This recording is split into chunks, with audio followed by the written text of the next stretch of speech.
AP అసెంబ్లీలో చంద్రబాబు నాయుడు మాట్లాడుతున్నారు. Live లో చూద్దాం. Land grabbing and land grabber limited to unauthorised occupancy వరకే ఉంది. ఈ చట్టంలో మీరు చూస్తే expanded definitions include illegal tenancies, unauthorized structures, financial abettors, and intimidation tactics. ఇవన్నీ కూడా తీసుకొచ్చాం.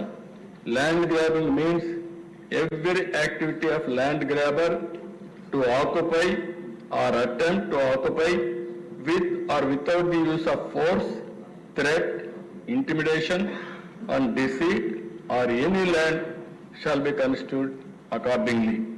The words attempt to occupy are added to the definition of land grabbing.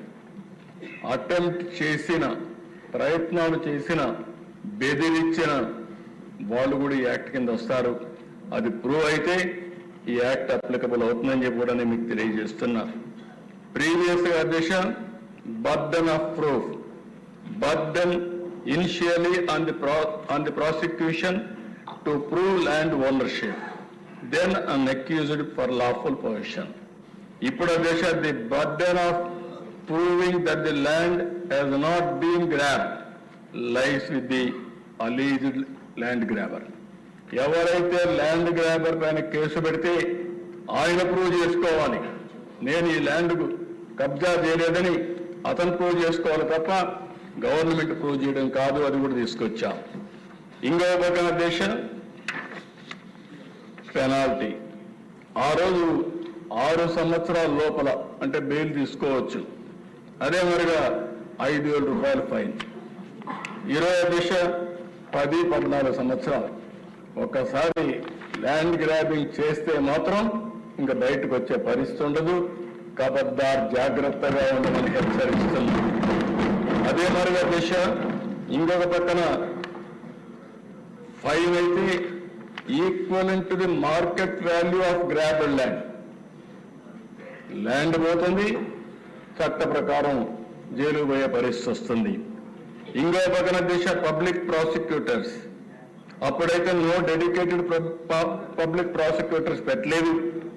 ఇప్పుడు డెడికేటెడ్ పబ్లిక్ ప్రాసిక్యూటర్స్ ని పెడుతున్నాం. అప్పుడు స్పెషల్ కోర్ట్స్ కూడా చూస్తే ట్రిబ్యునల్స్ పెట్టాం, అవి కాలయాపన జరిగింది.